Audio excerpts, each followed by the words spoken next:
অনেক বিষয় আপনার দিলে আপনার জীবনে আসে, যেটা পৃথিবীর অনেক সময় মাকে, নিজের স্ত্রীকেও বলা যায় না, কিন্তু কসম খোদা বান্দা যখন সেজদায় যায়, সেজদায় পড়ে আল্লাহকে বলা যায়।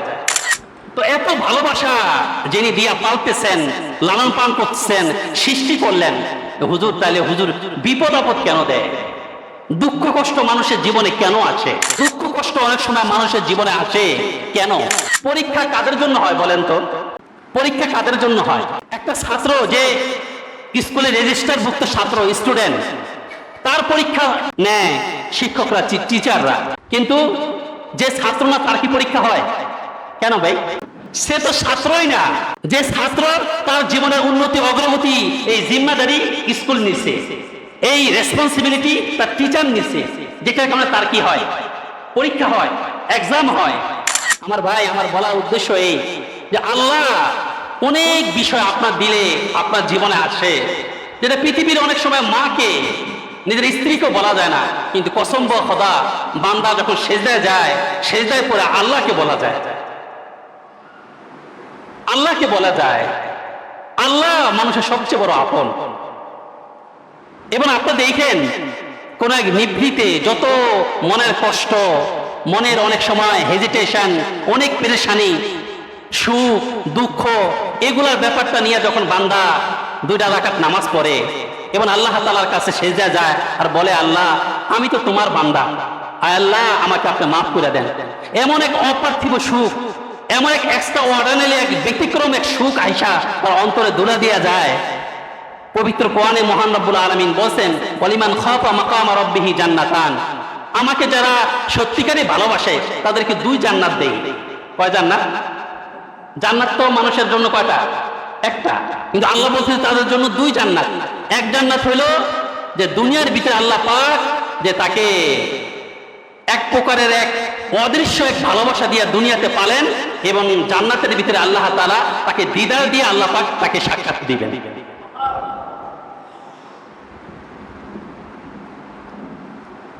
এখন প্রশ্ন হয় যে আল্লাহ, যে হুজুর আল্লাহ তাআলা এত আপন, এত মহব্বতের, মার চেয়ে কোটি গুণ মহব্বত আল্লাহ পাক যে কুদরতে কলবের ভিতরে আল্লাহ পাক রাখেন, মার চেয়েও।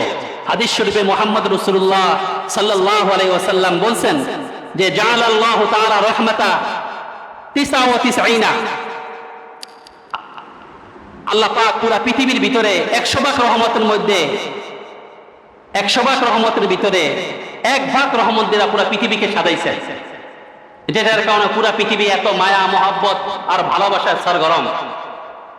আর 99 ভাগ মায়া মহব্বত আল্লাহ তাআলা বান্দার জন্য আল্লাহর কাছে রেখে দিয়েছেন, নিজের কাছে রেখে দিয়েছেন বান্দাদেরকে মহব্বত করার জন্য। তো প্রশ্ন হয় যে হুজুর, আমার যে এই কথার ভূমিকা, যে হুজুর তাহলে আল্লাহ এত আপন, এত কাছের। কোরআনে কারীমের ভিতরে মহান রব্বুল আলামিন বলেন যে নাহানু আকরাবু ইলাইহি মিন হাবলিল ওয়ারিদ, আরে তোর নিজের যে শাহরগ আছে, এই যে গলার রগটা আছে, এই রগের চেয়েও আমি তোর কাছে। আর তুই জানোস না, তুই বুঝোস না, কিন্তু যারা বোঝে, যারা টের পায়, তারা বুঝে যে আমি কত কাছে। প্রশ্ন হয় যে হুজুর তাইলে এত আপন আল্লাহ, এত প্রিয়জন আল্লাহ, আল্লাহ পবিত্র কোরআনে এটা দাবিও করছেন যে তোর সবচেয়ে বড় আপন আমি আল্লাহ। আমাদের বুজুর্গানে দিন এই কথা বলছেন যে যখন তোমার কেউ ছিল না তখন ছিলাম আমি, এখন তোমার সব হয়েছে, পর হয়েছি আমি, আবার যখন কেউ রবে না তখন রব আমি। এক সময় তুমি কিছুই ছিল না, এক ফোঁটা নাপাক পানিকে ভালোবেসে তোমার মার পেটের 3 অন্ধকারের ভিতরে আমি আল্লাহ তোমাকে বানাইছি। এরপরে ভালোবাসার সেই সওগাত থেকে জীবনের দিক দিগন্তে তোমাকে সেই রক্তপিণ্ড, তারপর গোস্ত, তারপর হাড্ডি, তারপর জীবন, সবকিছু আমি আল্লাহ দিছি। তোমার মা দেয় নাই, তোমার বাপ বানায় নাই।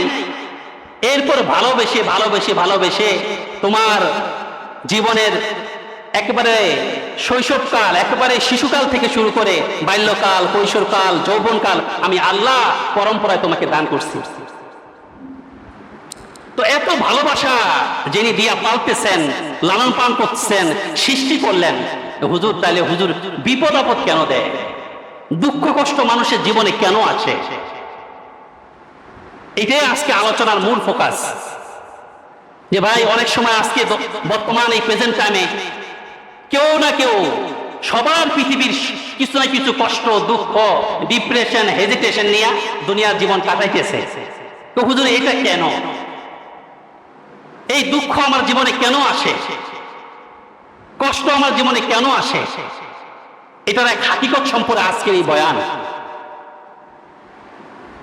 এবং এটাকে আমরা কিভাবে এই দুঃখ কষ্টকে কাটায় উঠতে পারি কোরআন হাদিস থেকে, সেটার এক সমাধান। আমার ভাই, এই দুঃখ কষ্ট যেটা আছে, আল্লাহ তাআলা जो বালা পোষে দোষে ও বালা নেহি ও হ্যায় করম, যেটা বন্ধুর পক্ষ থেকে আছে এটা কখনো বালা বিপদ না, এটা অবশ্যই কোনো না কোনো দয়ার একটা দিক আছে, যদিও আমরা সেটা বুঝি না। কিতাবের ভিতরে আছে অনেক ঘটনা আছে, সমস্ত ঘটনা তো বয়ান করা সম্ভব না, কিন্তু দু একটা ঘটনা আপনার সামনে পেশ করতেছি যে দুঃখ কষ্ট অনেক সময় মানুষের জীবনে আসে কেন। এটার মূল হাকিকত বা হিকমত তো আল্লাহই জানেন, কিন্তু কিছু কিছু বিষয় আল্লাহ পাক কোরআন এবং হাদিসের ভিতরে এমন ভাবে বয়ান করছেন যে মানব জাতি যাতে বুঝতে পারে কেন আমি বান্দাদেরকে অনেক সময় দুঃখ কষ্ট, হেজিটেশন, ডিপ্রেশন মানুষের ভিতরে থাকে, এটা কেন আসে।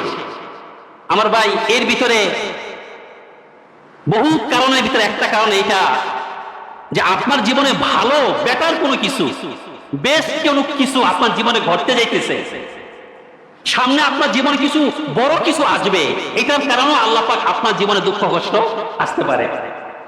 আপনি তো সাময়িকভাবে মনে করতেছেন যে হায় আল্লাহ আমাকে এত দুঃখ কষ্টের ভিতরে রাখতেছে, কি হবে আমার জীবনে। অনেক সময় মানুষের হতাশা আসে, মানুষের কষ্ট আসে, কিন্তু এই কষ্ট বিশাল বড় সুখ এবং সাফল্য এবং সম্মানের জন্য উছিলা হয়ে যায়। আমাদের প্রিয় নবী মুহাম্মদ রাসূলুল্লাহ সাল্লাল্লাহু আলাইহি ওয়াসাল্লামের উম্মাহাতুল মুমিনিনের মধ্যে থেকে হযরতে আমাদের উম্মাহাতুল মুমিনিনের মধ্য থেকে উম্মে সালামা রাদিয়াল্লাহু তাআলা আনহা, উম্মে সালামা রাদিয়াল্লাহু তাআলা আনহা রাসূল সাল্লাল্লাহু আলাইহি ওয়াসাল্লামের এক স্ত্রী। এক সময় রাসূল সাল্লাল্লাহু আলাইহি ওয়াসাল্লামের স্ত্রী ছিলেন না, অন্য এক সাহাবীর কি ছিলেন, স্ত্রী ছিলেন। তো ওই সাহাবীও রূপে গুণে ভালোবাসায় চরিত্রে এত অমায়িক ছিল যে ওই হযরত উম্মে সালামা রাদিয়াল্লাহু তাআলা আনহা, যে আমাকে আল্লাহ তাআলা এমন এক স্বামী দিয়েছেন সব সময় নিজের হৃদয়টা সুখে ভরা থাকতো।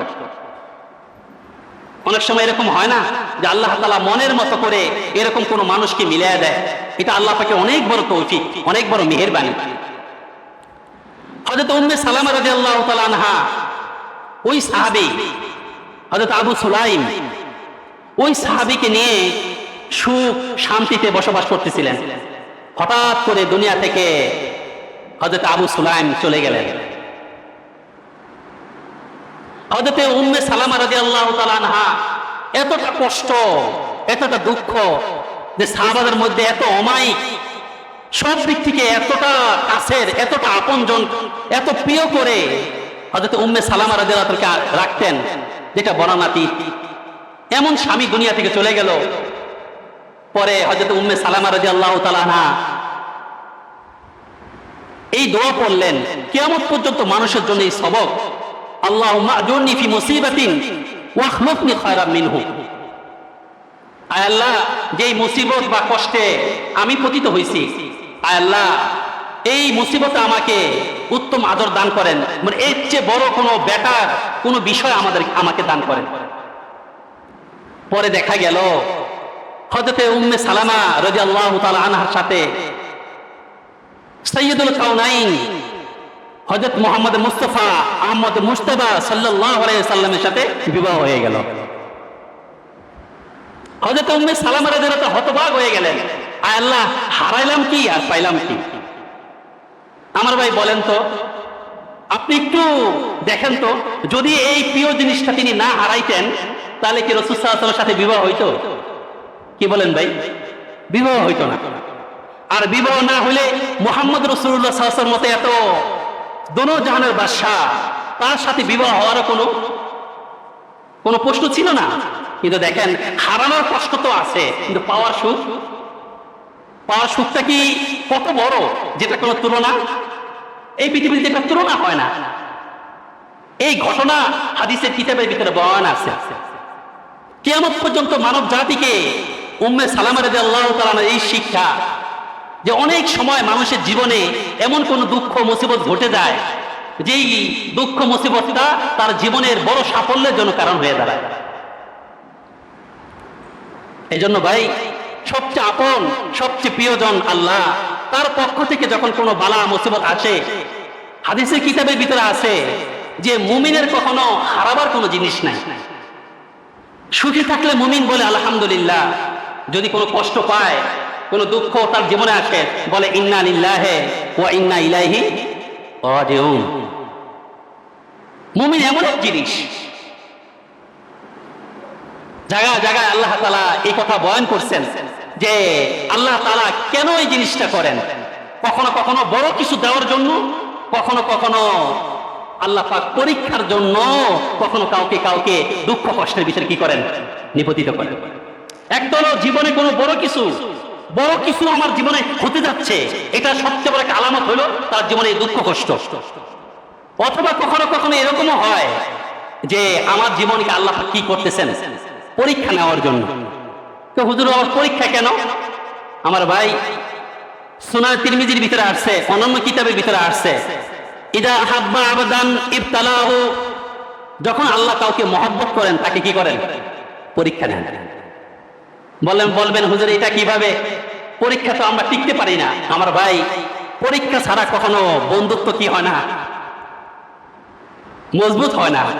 আপনি আমাকে মহব্বত করেন, শুধু বললেই তো হবে না, আপনার জীবন দিয়ে এটাকে কি করতে হবে, প্রমাণ করতে হবে। পরীক্ষা কাদের জন্য হয় বলেন তো? পরীক্ষা কাদের জন্য হয়? একটা ছাত্র যে স্কুলে রেজিস্টারভুক্ত ছাত্র, স্টুডেন্ট, তার পরীক্ষা নেয় শিক্ষকরা, টিচাররা। কিন্তু যে ছাত্র না, তার কি পরীক্ষা হয়? কেন ভাই? সে তো ছাত্রই না। যে ছাত্র, তার জীবনের উন্নতি অগ্রগতি এই জিম্মাদারি স্কুল নিচ্ছে, এই রেসপন্সিবিলিটি তার টিচার নিচ্ছে, যেটার কারণে তার কি হয়, পরীক্ষা হয়, এক্সাম হয়। কারণ তার জীবনের ফিউচার আছে। আর যার রেজিস্টার খাতায় যার নাম নাই, তার কোনো কি হয় না, পরীক্ষা হয় না। তো যে আল্লাহর প্রকৃত বান্দা, তারই কি হয়, পরীক্ষা হয়। এই জন্য হাদিস শরীফে আছে, রাসূল আকরাম সাল্লাল্লাহু আলাইহি সাল্লাম বলছেন যে সবচেয়ে বড় পরীক্ষা নিচ্ছেন আল্লাহ তাআলা আম্বিয়া কেরামদের পক্ষ থেকে। আসাদুল বালা আল আম্বিয়া ফাল সুম্মাল আমসাল ফাল আমসাল। সবচেয়ে বেশি পরীক্ষা দিয়েছেন কাদের থেকে? আল্লাহ তাআলা এই পৃথিবীতে সবচেয়ে প্রিয় ভাজন যে বান্দাগণ ছিলেন, হযরতে আম্বিয়া কেরাম, তাদের থেকে আল্লাহ পাক কি নিছেন, পরীক্ষা নিছেন। এরপরে যারা এর কাছে, এর নিকটবর্তী, তাদের থেকে আল্লাহ কি নিছেন, পরীক্ষা নেন। এই জন্য আমাদের জীবনে দুঃখ কষ্ট যেটা আসে, এটা একটা হলো আমার জীবনে বেটার কোনো কিছু, বেস্ট কোনো কিছু অপেক্ষা করতেছে এটার জন্য।